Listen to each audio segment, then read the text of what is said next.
அனைவருக்கும் வணக்கம். அதிகமா பேசுறது நல்லதா இல்ல குறைவா பேசுறது நல்லதா? அதிகமா பேசுறதுனால என்ன லாபம்? இத பத்தி தான் இன்றைய பதிவுல ஒரு புத்த கதை வழியா பார்க்க போறோம். ஒரு தவளை ஒரு நாள் முழுக்க கத்திக்கிட்டே இருந்தாலும் அதை யாருமே கண்டுக்க மாட்டாங்க. அதுவே ஒரு சேவல் ஒரு நாளைக்கு ஒரு தடவை தான் கூவும். ஆனா அந்த சத்தத்துல தான் எல்லாருமே அதிகாலையில தூக்கத்திலிருந்து முழிக்கிறாங்க. இதே மாதிரி தான் நம்ம சமூகத்துல நிறைய பேர் அவசியமே இல்லாத நேரத்துல தேவையில்லாத பேச்ச பேசிக்கிட்டே இருப்பாங்க. சரி, அப்படி பேசிக்கிட்டே இருக்கிறதுனால ஏதாவது பிரயோஜனம் இருக்கா அப்படின்னு பாத்தீங்கன்னா அதுவும் இருக்காது. அதுக்கு பதிலா அப்படி பேசுறதுனால அவங்களுக்கு மற்றவங்களோட ஒரு மனஸ்தாபம் தான் ஏற்படும். அப்படி இருந்தாலும் அந்த பழக்கத்தை அவங்க விடுறதே கிடையாது. அதே மாதிரி ரெண்டு பேர் பேசிக்கிட்டு இருக்கும்போது தேவையில்லாம நடுவுல நுழைஞ்சி தன்னோட பேச்சு திறமையை காட்டுறதா நினைச்சுக்கிட்டு மற்றவங்களோட கேலிக்கும் கிண்டலுக்கும் ஆளாகிறாங்க. மற்றவங்க கேட்டுக்கிட்டதுனால ஆலோசனைகளை சொல்றவங்கள ஞானி அப்படின்னு சொல்றோம். அதுவே யாரும் கேட்காமலேயே ஆலோசனைகளை சொல்றவங்கள மூர்கன் அப்படின்னு சொல்றோம். தேவையில்லாத இடத்துல அதிகமா பேசுறதுனால எந்தெந்த மாதிரியான இன்னல்களுக்கு ஆளாகிறோம் அப்படிங்கிறத புத்தர் வாழ்க்கையில் நடந்த ஒரு சம்பவத்தை இந்த சின்ன கதை மூலமா பார்ப்போம். கௌதம புத்தர் தன்னுடைய சீடர்களோட ஒரு ஆசிரமத்துல தங்கி இருந்தாரு. ஒரு நாள் அவரை பார்க்க ஒரு பெண்மணி மூச்சு வாங்க ஓடி வந்தாங்க. வந்தவங்க புத்தரை பார்த்து, சாமி, என் பொண்ணை நீங்க தான் காப்பாத்தணும் அப்படின்னு வேண்டிக்கிட்டாங்க. அதுக்கு புத்தர், சரிம்மா, பதட்டப்படாம முதல்ல என்ன நடந்ததுன்னு சொல்லுங்க அப்படின்னு கேட்டார். அதற்கு அந்த பெண்மணி, சாமி, எனக்கு ஒரு மக இருக்கா. அவ எப்ப பார்த்தாலும் தேவையில்லாம அதிகமா பேசுறது, மற்றவங்கள பத்தி புறம் பேசுறது, பொய் பேசுறது அப்படின்னு இது எல்லாத்தையும் ஒரு வழக்கமா வச்சிருக்கா. நான் எவ்வளவுதான் நல்ல விதமா சொல்லி பார்த்தோம், அவ திருந்துற மாதிரியே இல்லை. இதனால வீட்டில் அமைதியே இல்லை. எப்ப யாருக்கிட்ட என்னத்தை சொல்லுவாளோ அப்படின்னு பயந்துக்கிட்டே இருக்கோம். உங்களை தான் நான் கடவுளா நினைச்சுக்கிட்டு இருக்கேன். நீங்க தான் அவளை திருத்தி நல்வழிப்படுத்தணும் அப்படின்னு வேண்டி கேட்டுக்கிட்டாங்க அந்த அம்மா. அதுக்கு புத்தர், சரிம்மா, நாளைக்கு நீங்க உங்க மகளை அழைச்சிக்கிட்டு இங்க வாங்க அப்படின்னு சொல்லி அனுப்பி வச்சாரு.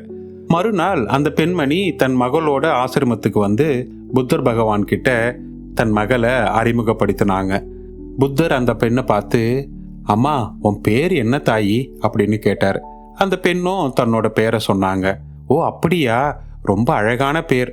அதே மாதிரி உன் குரல் மிகவும் அருமையா இருக்கு தாயே. நீ ரொம்ப நல்லா பேசுவேன்னு கேள்விப்பட்டேன். ரொம்ப நல்லது அப்படின்னு சொன்னார் புத்தர். அதை கேட்ட அந்த பெண்ணுக்கு ரொம்ப பூரிப்பு, ரொம்ப மகிழ்ந்து போனா. அப்புறம் புத்தர் அந்த பெண் கிட்ட, அம்மா, நான் உனக்கு ஒரு சின்ன வேலை தரேன், நீ அதை செய்து முடிப்பியா அப்படின்னு கேட்டாரு. அதுக்கு அவ ரொம்ப வேகமா தலையை ஆட்டிக்கிட்டு, கண்டிப்பா செய்யணும் சாமி அப்படின்னு சொன்னா. அப்புறம் புத்தர், இங்க பாருமா, அங்க ஒரு கூடை தெரியுதுல்ல, அந்த கூடை நிறைய கோழிகளோட இறகுகள் இருக்கு. அந்த கூடைய ஊருக்குள்ள எடுத்துட்டு போய் ஒவ்வொரு வீட்டுக்கு முன்னாடியும் ஒவ்வொரு இறகா போட்டுட்டு வா. ஊர்ல இருக்கிற எல்லா வீட்டுக்கு முன்னாடி இந்த இறகுகளை போடணும். ஊர் முழுக்க இந்த இறகுகள் இருக்கணும் அப்படின்னு சொன்னார் புத்தர். சரிங்க சாமின்னு சொன்ன அந்த பெண், இதை சாக்கா வச்சுக்கிட்டு ஊர்ல இருக்கிற அத்தனை பேர்கிட்டையும் பேசிக்கிட்டே இருக்கலாமே அப்படின்னு மனசுல நினைச்சுக்கிட்டு அந்த கூடையை தூக்கிக்கிட்டு ஊரை நோக்கி நடக்க ஆரம்பிச்சா. ஊருக்குள்ள வந்தவ அவ நினைச்ச மாதிரியே ஒவ்வொரு வீட்டுக்கும் போய் தேவையில்லாம பேசிக்கிட்டே இருந்தா. ஒவ்வொரு வீட்டுக்கு முன்னாடியும் ஒரு இறகை போட்டுக்கிட்டு போய்கிட்டே இருந்தா. இப்படியே எல்லார் வீட்லயும் எல்லார்கிட்டையும் பேசிட்டு இறகுகளை போட்டு முடிக்கிறதுக்கு சாயங்கால நேரமும் ஆச்சு. அதனால வீட்டுக்கும் போயிட்டா. மறுநாள் அந்த பெண் அவளோட அம்மாவை அழைச்சிக்கிட்டு ஆசிரமத்துக்கு போய் புத்தர்கிட்ட எல்லாத்தையும் சொன்னா. அதுக்கு புத்தர், ரொம்ப நல்ல காரியம் செஞ்சம்மா. சரி, இன்னைக்கு உனக்கு இன்னொரு வேலை சொல்றேன், அதை செய்யறியா அப்படின்னு கேட்டாரு. அதுக்கு அந்த பெண், கண்டிப்பா செய்யறேன் சாமி அப்படின்னு சொன்னா. இப்ப புத்தர் அவகிட்ட, இன்னைக்கு ஊருக்குள்ள போய் நீ நேத்து போட்டுட்டு வந்த இறகுகள் எல்லாத்தையும் சேகரிச்சு கூடையில போட்டு எடுத்துக்கிட்டு வாமா அப்படின்னு சொன்னாரு. அந்த பெண்ணும் ரொம்ப சந்தோஷமா கிளம்பி போனா. ஊருக்குள்ள போய் ஒவ்வொரு வீட்டுக்கு முன்னாடியும் அவ போட்டுட்டு வந்த இறக தேன்னா. ஆனா அவளால ஒரு இறகை கூட கண்டுபிடிக்கவே முடியல. எவ்வளவோ முயற்சி செஞ்சும் ஒரு இறகையுமே அவளால சேகரிக்கவே முடியல. ஒரு பெருத்த ஏமாற்றத்தோட ஆசிரமத்துக்கு திரும்பி போனா. அங்க போய் புத்தர்கிட்ட நடந்தது எல்லாத்தையும் சொன்னா. அப்போ கௌதம புத்தர் ஒரு சிறு புன்னகையோட சொன்னாரு, இங்க பாருமா, நாம பேசுற பேச்சு கூட இந்த இறகுகள் மாதிரி தான். ஒரு தடவை நம்ம வாயில வர சொற்கள் நம்ம வாயை விட்டு வெளியில போனா அதை திரும்பி பெறவே முடியாது. கல்லால் பட்ட காயத்தை விட சொல்லால் பட்ட காயம்தான் ரொம்ப பெருசு. அந்த காயம் வாழ்க்கை முழுவதும் நம்மளை வேதனைப்படுத்திக்கிட்டே இருக்கும்.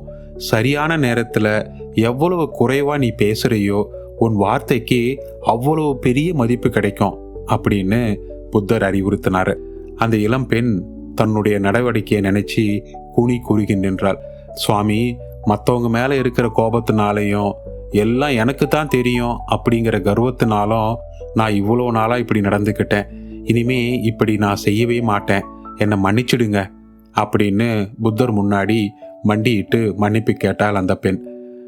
தன் மகள்கிட்ட ஏற்பட்ட அந்த மாற்றத்தை பார்த்த அம்மாவுக்கு ரொம்ப சந்தோஷம். தாயும் மகளும் புத்தரை வணங்கிட்டு வீட்டை நோக்கி நடக்க ஆரம்பிச்சாங்க. நண்பர்களே, சரியான நேரத்தில் அளவா பேசுறதுனால என்னென்ன நன்மைகள் கிடைக்கும் அப்படிங்கிறது தெளிவாக புரிஞ்சுக்கிட்டு இருப்பீங்கன்னு நான் நம்புகிறேன்.